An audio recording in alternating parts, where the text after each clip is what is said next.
ওরে আমায় কি আগুন জ্বালাইয়া গেল রে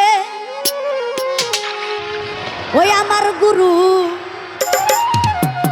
ও দয়াল আগুন তো নিবে না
বসরা নগরে ছিল বাজার তাপসীরা পিয়া নিশিরাইতে কান্দে রে ভাই আগুন আগুন কইয়া বসরা নগরে ছিল তাপসীরা পিয়া নিশিরাইতে কান্দে রে ভাই আগুন আগুন কইয়া রে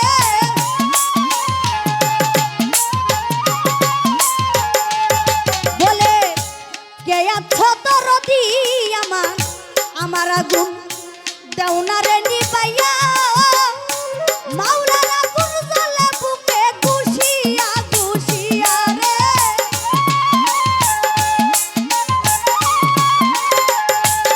হাইরে আমার কাছে প্রশ্ন করে হাইরে বন্ধু গো বাবার কথা জোড়াগাথা করিব পূরণ রে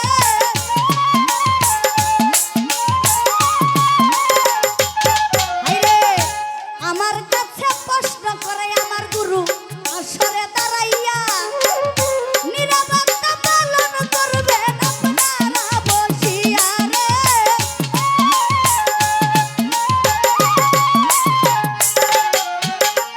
বাবাজি ও ভাই বসরা নগরে ছিল তাপসীরা বিয়া নিশিরাইতে কান্দে রে ভাই আগুন আগুন কইয়া আপনারা সকলে রাবিয়া বর্ষী ঘটনা শুনছেন না এখানে যাতে দয়ালের নামে দয়ালের উরুস রাবিয়া বর্ষী এমন একজন ব্যক্তি ছিল যে কিনা মাওলার প্রেমে আমার আল্লাহর প্রেমে তার পুরো দেহ পুইরা ছাই বানাইছে ঘটনাটা বলবো বাবাজি শুনবেন আমি ছোট করে বলবো আগে আমার বাবা জবাবটা দে আমার বাবা বলেছে আমার বোনের কাছে আমার গুরু যে একটি জানার বিষয় যে দেহের ভিতরে 7টি চক্র আছে যে দেহের শৈলদীপা স্টেশন নদী সাগর সবকিছু আছে সবকিছুর নাম কইছে কই দেহের ভিতরে 7টি চক্র আছে আমার একটু জানবার বিষয় নয় 7টি চক্র কি কি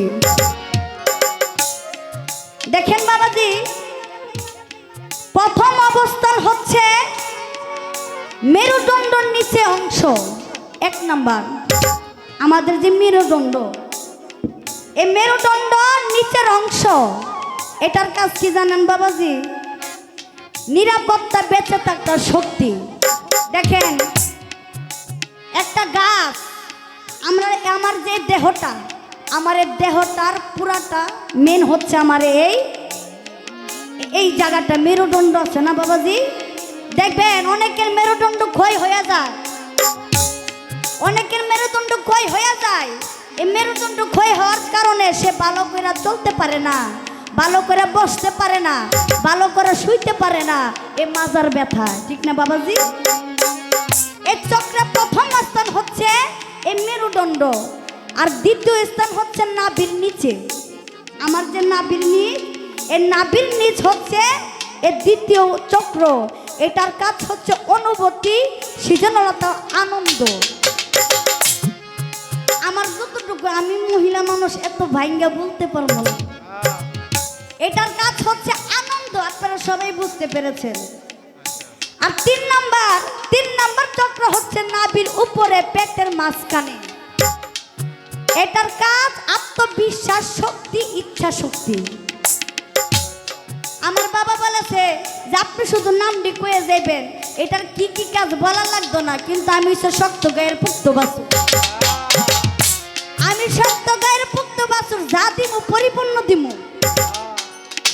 আমার গুরুকে যা দিমু পরিপূর্ণ দিমু। আমি আবার অভাব রাখতাম কেন?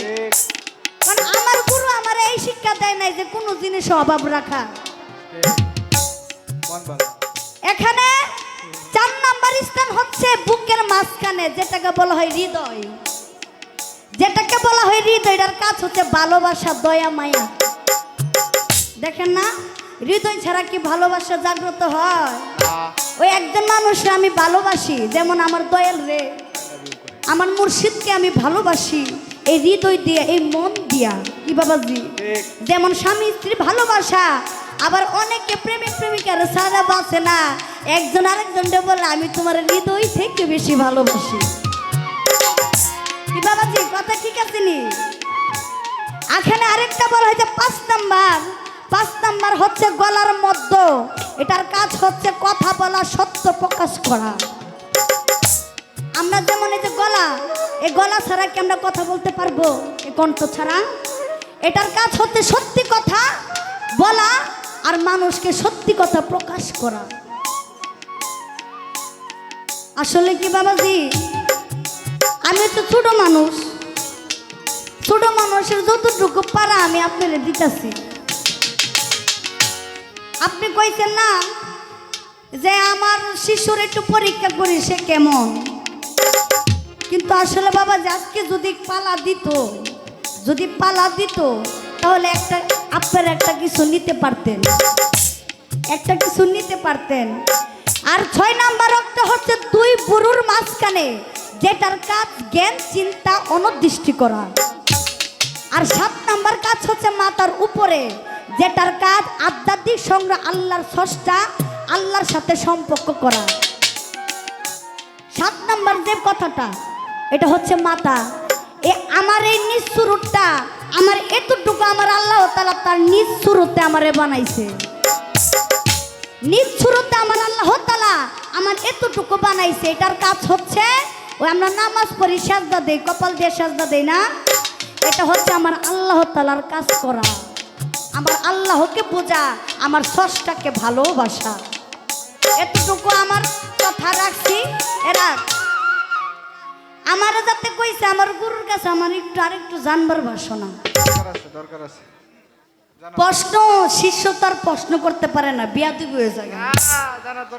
আমি আজকালই জানবো, আমার খালি জানবার বাসনা। ও যদি প্রশ্ন করি কইব তো শিষ্যটা একটা বিয়াদব, সে আমার প্রশ্ন করে। আমি প্রশ্ন করতাম না, আমার একটু জানবার বাসনা। যে এমন গুরুর দরবারে, মানে আমার দয়ালের মতন আর কি, আমার দয়ালের দরবারে আর কি এক ভক্ত 12 বছর গোলামি করছে। 12 বছর গোলামি করছে। 12 বছর গোলামি করার পর সে ভক্ত, গোলামি বলতে 12 বছর সে ঘোড়ার ঘাস কাটছে। দয়ালের দরবারে একটা ঘোড়া ছিল, তার দরবারে ঘোড়ার ঘাস কাটছে।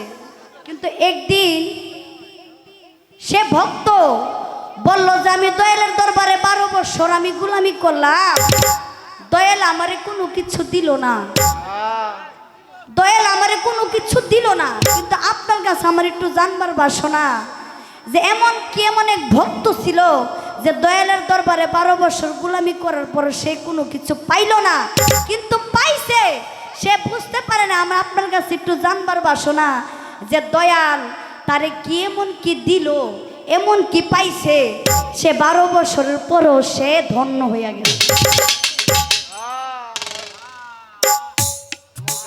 আর বলবো একটাই কথাই রাখি কি, কারণ পালা যাতে জানে 2-3টা প্রশ্ন করে দরকার নাই, আমি একটা প্রশ্ন রাখছি, আর কিছু জানবার দরকার নাই, কারণ আবার বেশি কথা কইলে আবার মানুষ বিরক্ত হয়ে যাব। আমার